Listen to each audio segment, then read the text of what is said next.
Yosser Abdel Said, el patriarca del terror y la tragedia de las hermanas de Texas. En los anales del crimen estadounidense, existen casos que trascienden la mera brutalidad forense para convertirse en radiografías oscuras de las fallas culturales y sistémicas de una sociedad. La saga de Yosser Abdel Said no es simplemente la historia de un doble homicidio. Es una epopeya de terror doméstico que se extendió durante décadas, culminando en una cacería humana de 12 años que expuso las grietas por las que un monstruo pudo deslizarse. El 1 de enero de 2008, en un taxi aparcado frente al Hotel Omni Mandalay en Irving, Texas, la policía encontró los cuerpos acribillados de Amina Said, de 18 años, y Sara Said, de 17. Lo que siguió fue una desaparición que burló al FBI y una red de complicidad familiar que protegió al asesino, transformando a Yosser Said en una figura casi mítica del mal en la lista de los 10 fugitivos más buscados. Este informe exhaustivo, redactado desde la perspectiva del periodismo de investigación criminal, no solo busca reconstruir la cronología de los hechos, sino diseccionar la anatomía de una familia destruida desde dentro. A través de testimonios judiciales, transcripciones de llamadas de emergencia, correos electrónicos recuperados y evidencias forenses, nos adentraremos en la psique de un hombre que creía poseer el derecho divino sobre la vida y la muerte de sus hijas, y analizaremos cómo el sistema falló repetidamente en proteger a dos jóvenes que, hasta su último aliento, solo buscaron la libertad. Para comprender el final, debemos examinar el principio. Yosser Abdel Said nació el 27 de enero de 1957 en El Arish, una ciudad costera en la península del Sinaí, Egipto. Los detalles de su crianza en Egipto son escasos, pero fundamentales para entender la estructura moral que importaría a Occidente. Llegó a Estados Unidos en 1983, amparado por una visa de estudiante, portando no solo sus pertenencias físicas, sino un conjunto de valores tradicionales rígidos, que, en su interpretación extremista, chocaban violentamente con la cultura del país que lo acogía. A diferencia de muchos inmigrantes que buscan la integración o un equilibrio entre sus raíces y su nuevo hogar, Said pareció construir una fortaleza mental y física alrededor de su identidad. Aunque eventualmente obtuvo la residencia permanente y la ciudadanía estadounidense en 1997, su americanización fue meramente legal, no cultural. La primera señal de alarma en la vida de Said en suelo americano se manifestó en la elección de pareja. En febrero de 1987, un Yosser de 30 años contrajo matrimonio con Patricia T.C. Owens. Lo inquietante de esta unión no era solo la diferencia cultural, sino la abismal disparidad de edad y poder. Patricia tenía tan solo 15 años. Esta relación, iniciada cuando Patricia era apenas una adolescente, sentó las bases de una dinámica de control absoluto. En testimonios posteriores, Patricia describiría una vida marcada por el miedo y la dominación, donde su juventud e inexperiencia fueron explotadas sistemáticamente por un hombre que le doblaba la edad. Esta asimetría no fue un accidente, sino una herramienta de control que Yosser utilizaría durante las siguientes 2 décadas. De esta unión nacieron 3 hijos: Islam Said en 1988, Amina en 1989 y Sara en 1990. Sin embargo, el nacimiento de sus hijas no suavizó el carácter de Yosser, por el contrario, intensificó su paranoia. A medida que las niñas crecían en Texas, el sueño americano de la familia Said se transformó en una pesadilla de vigilancia y represión. La obsesión por la pureza y el control. A medida que Amina y Sara transitaban de la niñez a la adolescencia, la obsesión de Yosser por controlarlas alcanzó niveles patológicos. La vida en la casa de los Said en Louisville, Texas, se convirtió en un panóptico donde el padre era el guardia omnipresente. Los testimonios de amigos y familiares pintan una imagen asfixiante. Yosser no permitía que sus hijas tuvieran privacidad alguna. Ruth Trotter, madre de uno de los novios de las chicas, reveló detalles escalofriantes sobre la vigilancia a la que eran sometidas. Yosser grababa a sus hijas constantemente, documentando sus movimientos para buscar cualquier señal de transgresión. Sara, quien consiguió un empleo en una tienda de conveniencia, guagua o similar, fue víctima de este espionaje. Yoser la grababa secretamente mientras trabajaba y luego la castigaba en casa por sonreír demasiado a los clientes, interpretando un gesto de amabilidad común como una invitación sexual o una falta de modestia imperdonable. Uno de los capítulos más oscuros y menos discutidos de esta tragedia ocurrió una década antes de los asesinatos. En 1998, cuando la familia vivía en el condado de Hill, cerca de Waco, las niñas rompieron el silencio. Siendo aún muy jóvenes, acusaron a su padre de abuso sexual. Según los informes, Amina declaró a las autoridades que había sido penetrada al menos una vez, y las hermanas alegaron que su padre las tocaba de manera inapropiada. Patricia Owens, en un momento de lucidez y valentía, llevó a sus hijas a la policía y presentó una denuncia. Huyeron de la casa y se refugiaron con la hermana de Patricia en Duncanville, manteniendo su ubicación en secreto. Sin embargo, el sistema judicial y de protección familiar falló. Yoser, utilizando la intimidación como arma, amenazó con matar a Patricia si continuaban con las acusaciones. Bajo esta presión extrema y atrapada en el ciclo de violencia doméstica, los cargos fueron retirados y la familia regresó bajo el yugo del patriarca. Este incidente reforzó en Yoser una sensación peligrosa de impunidad. Había cometido los actos más atroces y el sistema lo había dejado libre. A pesar del terror constante, Amina y Sara intentaron forjar identidades propias, lejos de la sombra de su padre. Eran estudiantes populares y queridas en la Louisville High School, descritas como brillantes y llenas de vida. Amina, la mayor, asumió un rol protector sobre Sara, pero ella misma vivía con un miedo visceral.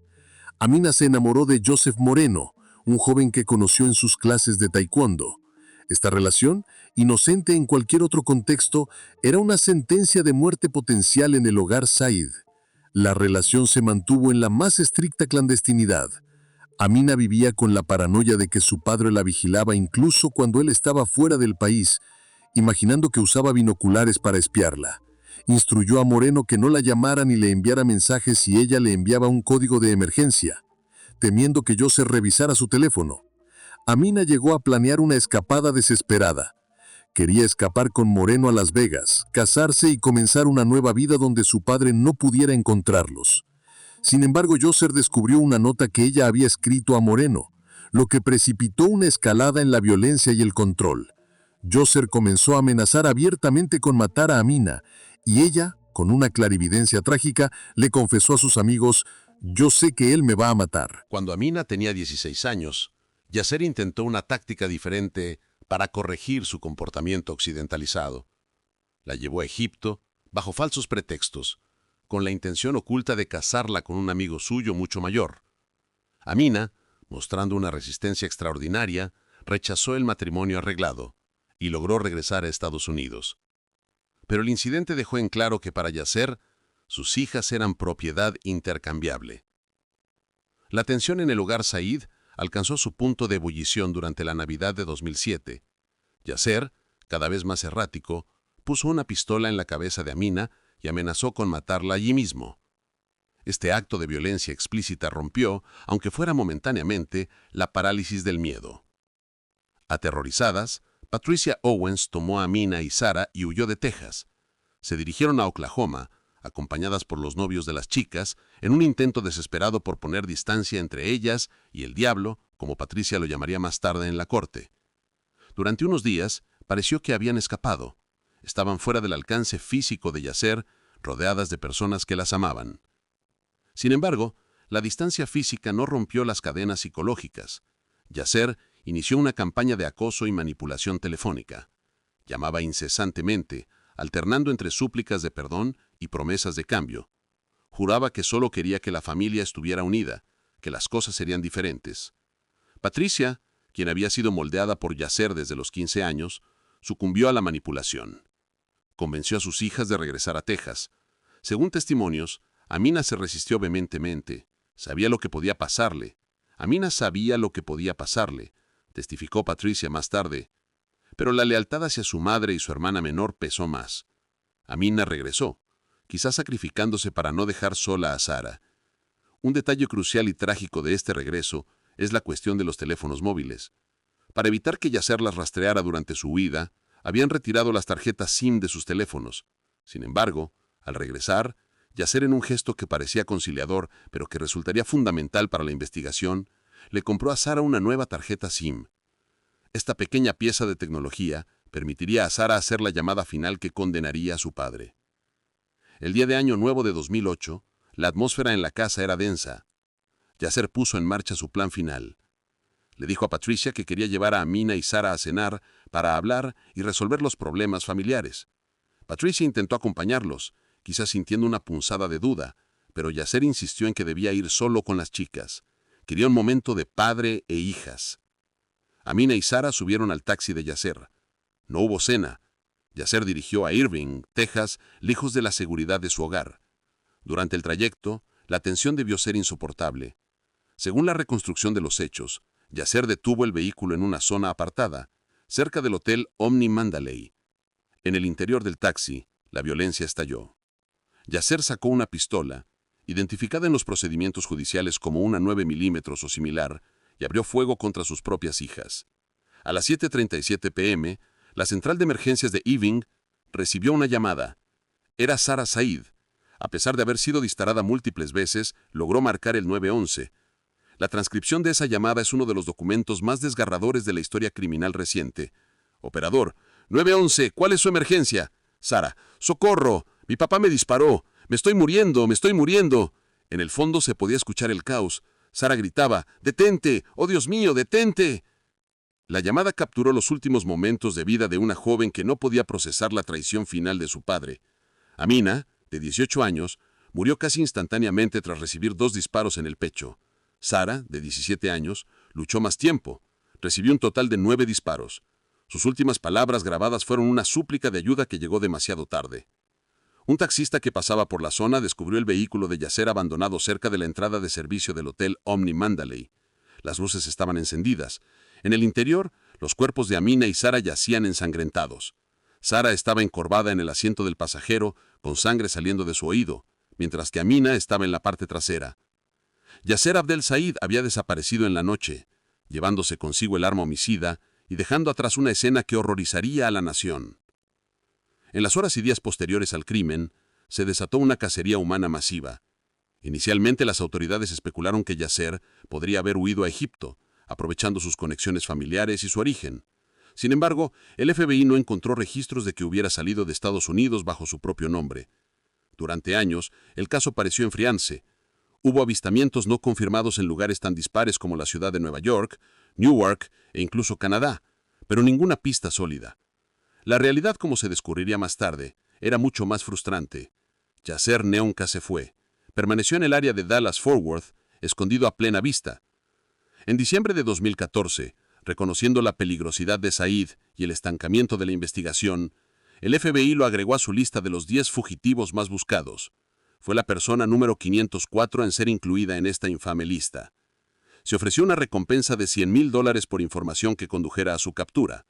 El perfil del FBI lo describía como un hombre armado y peligroso, que siempre llevaba un arma consigo y que utilizaba gafas de sol oscuras tanto en interiores como exteriores. Se destacaba su tic físico y su amor por los cigarrillos Marlboro Lights.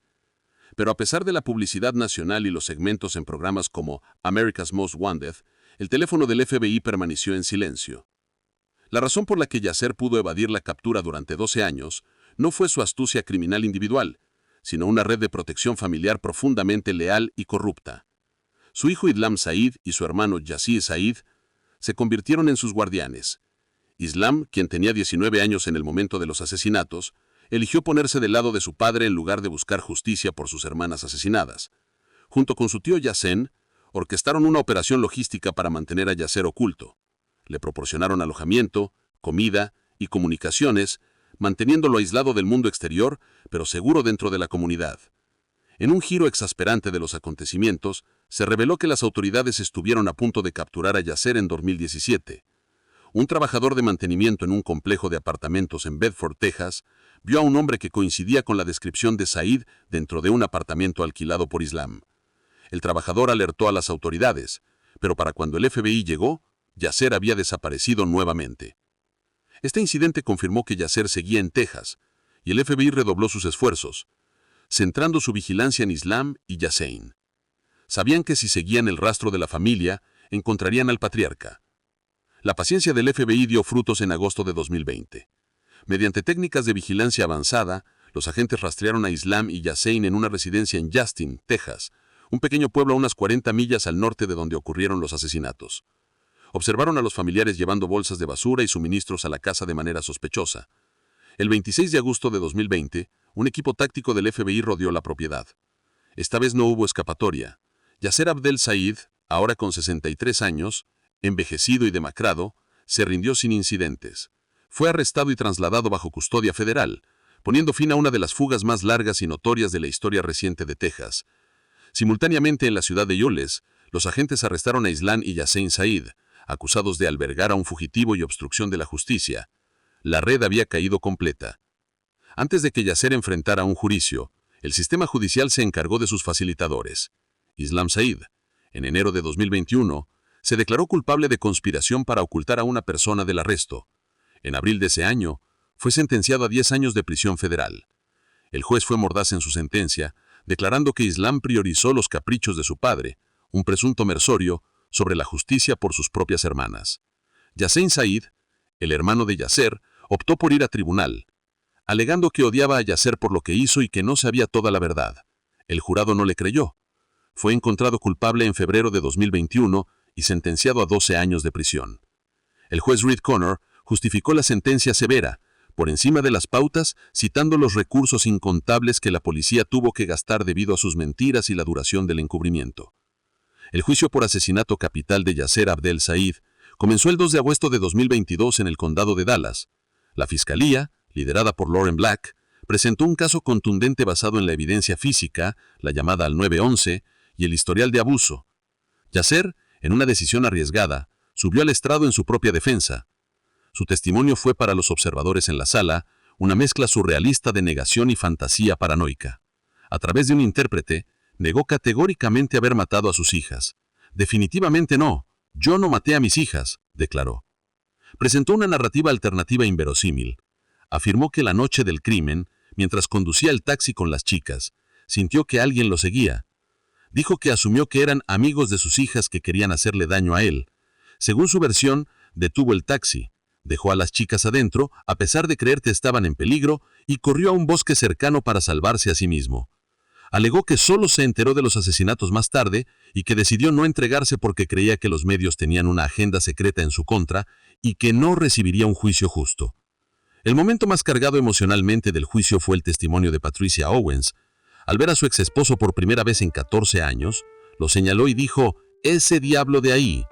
Patricia detalló décadas de abuso, control financiero, Yasser tomaba sus cheques de paga y terror psicológico. Describió cómo Yasser la convenció de regresar de Oklahoma con promesas vacías, sellando el destino de sus hijas. Su testimonio desmanteló la imagen de padre preocupado que Yasser intentaba proyectar y expuso al tirano doméstico que realmente era. El jurado no necesitó mucho tiempo. Tras solo 3 horas de deliberación, el 9 de agosto de 2022, Yasser Abdel Said fue declarado culpable de asesinato capital. Dado que la fiscalía no buscaba la pena de muerte, el juez dictó la sentencia obligatoria: cadena perpetua sin posibilidad de libertad condicional. En su declaración de impacto a la víctima, Patricia Owens se dirigió directamente a Yasser, cerrando un ciclo de miedo que había durado más de 30 años. «Eres un asesino y el diablo. Mereces morir ahora, no en prisión. Me quitaste la vida. Me quitaste mi familia en una sola noche. Puedes mantener esos ojos malvados sobre mí todo lo que quieras. Nunca más me romperás». El caso de Amina y Sara Said ha sido frecuentemente etiquetado por los medios y por algunos familiares, como la tía abuela Gail Gatrell, como un crimen de honor. Este término se utiliza para describir asesinatos en los que el perpetrador cree que la víctima ha traído vergüenza o deshonor a la familia al violar normas culturales o religiosas estrictas. Yasser mismo aludió a esto en una carta al juez, diciendo que estaba molesto por las citas de sus hijas, porque en mi cultura es algo por lo que molestarse. Sin embargo, reducir este crimen a una cuestión puramente cultural corre el riesgo de simplificar la patología de Yasser. Expertos y fiscales argumentaron que se trataba fundamentalmente de poder y control. El honor era simplemente la excusa narrativa que Yasser utilizaba para justificar su narcisismo maligno y su deseo de posesión total sobre las mujeres de su familia. Las acusaciones previas de abuso sexual en 1998 sugieren que el control de Yasser no era moral, sino depredador. El caso podría haber caído en el olvido si no fuera por esfuerzos como el documental The Price of Honor, que sacó a la luz los diarios y correos electrónicos de Amina. Estos documentos revelaron que Amina no fue una víctima pasiva, fue una joven valiente que documentó su propia tragedia anunciada y que planeó activamente proteger a su hermana y a su novio Joseph Moreno.